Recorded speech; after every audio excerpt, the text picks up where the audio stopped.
जय हिंद। आज हम प्रश्नोत्तर करेंगे JCERT Jharkhand board class 8 science विज्ञान एवं प्रौद्योगिकी कक्षा 8 के लिए पाठ 18 भूमिगत ईंधन। प्रश्न संख्या 1, सही उत्तर का चुनाव कीजिए। पहला, एक गहरे रंग का अप्रिय गंध वाला पदार्थ है।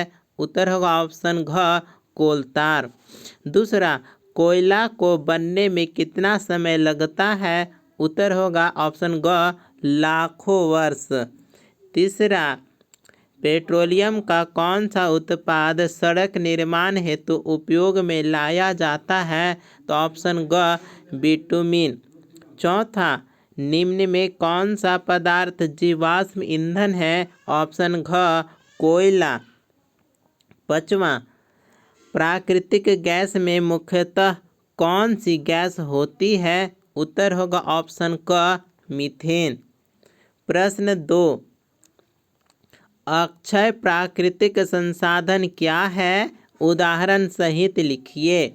उत्तर, अक्षय प्राकृतिक संसाधन वे संसाधन होते हैं जो प्रकृति में निरंतर उपलब्ध रहते हैं और इनका पुनः निर्माण होता रहता है। ये समाप्त नहीं होते या बहुत धीरे धीरे होते हैं। उदाहरण, सूर्य की ऊर्जा, जल, वायु, जैविक पदार्थ। प्रश्न 3, जीवाश्म ईंधन किसे कहते हैं। उदाहरण सहित लिखिए। उत्तर, जीवाश्म ईंधन वे ईंधन होते हैं जो लाखों वर्षों पूर्व मृत पौधों और जानवरों के अवशेषों से भूमिगत दबाव और ताप से बने हैं। उदाहरण, कोयला, पेट्रोलियम, प्राकृतिक गैस। प्रश्न 4, कार्बनीकरण क्या है। उत्तर, कार्बनीकरण वह प्रक्रिया है जिसमें लाखों वर्षों तक गर्मी और दबाव के कारण मृत वनस्पति धीरे धीरे कोयले में परिवर्तित हो जाती है।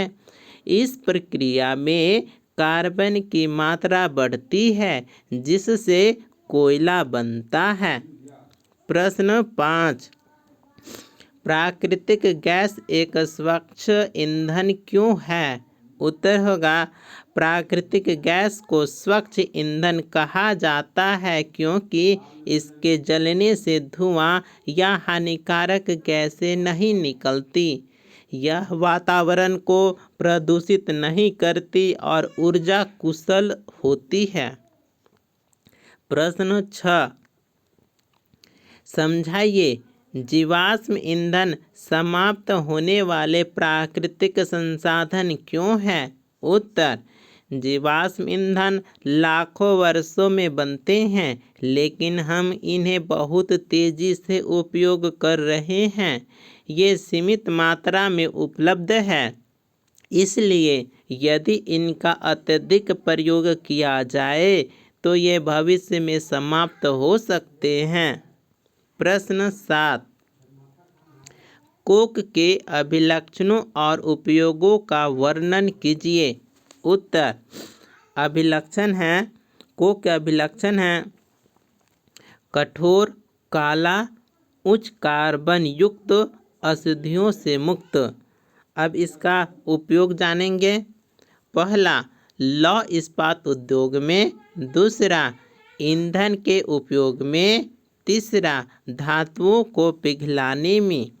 प्रश्न 8, पेट्रोलियम निर्माण के प्रक्रम को समझाइए। उत्तर, पेट्रोलियम समुद्र में मृत जीवों के अवशेषों से लाखों वर्षों तक दबाव और ऊष्मा के कारण बनता है। इस कच्चे तेल को रिफाइनरी में अलग अलग तापमान पर गर्म करके विभिन्न उत्पाद जैसे पेट्रोल, डीजल, मिट्टी का तेल, बिटुमिन आदि प्राप्त किए जाते हैं। प्रश्न 9, मृत वनस्पति से कोयला किस प्रकार बनता है। यह प्रक्रम क्या कहलाता है। उत्तर होगा, जब घने जंगल दलदली भूमि में दब गए तो मृत वनस्पति पर मिट्टी के परतें जमती गई। ताप और दबाव से यह धीरे धीरे कोयले में बदल गई। इस प्रक्रिया को कार्बनीकरण कहते हैं। प्रश्न 10। बड़े बड़े शहरों में गाड़ियाँ गैस से चलाई जाती है, क्यों? उत्तर होगा गैस, जैसे CNG कॉम्प्रेस्ड नेचुरल गैस। संपीड़ित प्राकृतिक गैस एक स्वच्छ ईंधन है। इससे प्रदूषण कम होता है और यह पेट्रोल डीजल की तुलना में सस्ती भी होती है। इसलिए बड़े शहरों में गैस से चलने वाली गाड़ियों को प्राथमिकता दी जाती है। प्रश्न 11। अगर जीवाश्म ईंधन समाप्त हो जाए तो हमारे जीवन में क्या प्रभाव पड़ेगा? उत्तर। अगर जीवाश्म ईंधन समाप्त हो जाए तो हमारे जीवन में निम्न प्रभाव पड़ेगा।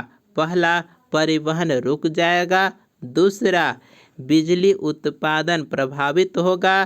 तीसरा, उद्योग बंद हो सकते हैं।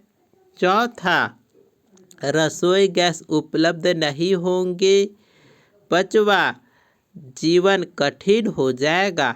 इसलिए इनके संरक्षण की आवश्यकता है। प्रश्न 12। बड़े बड़े शहरों में गाड़ियाँ गैस से चलाई जाती है, क्यों? यह प्रश्न संख्या 10 में भी पूछा गया है। आप इसे उत्तर एक ही उत्तर 2 बार लिखना है। प्रश्न 13। जीवाश्म ईंधन का प्रयोग किस प्रकार करना चाहिए ताकि इनका उपयोग आने वाली पीढ़ी भी कर सके? उत्तर। जीवाश्म ईंधन का प्रयोग निम्न तरीका से करना चाहिए। पहला, ईंधन का संयमित उपयोग करें। दूसरा, वैकल्पिक ऊर्जा स्रोत अपनाएं, जैसे सौर ऊर्जा, पवन ऊर्जा, इस प्रकार से। तीसरा, ऊर्जा की बर्बादी रोकें। चौथा, सार्वजनिक परिवहन का उपयोग करें। पांचवा, पुनः उपयोग और पुनः चक्रण को अपनाएं। इस प्रकार हम आने वाली पीढ़ियों के लिए संसाधनों का संरक्षण कर सकते हैं। इसी प्रकार से यह प्रश्नोत्तर यहीं पर कंप्लीट होता है। मिलते हैं अगले वीडियो में। धन्यवाद।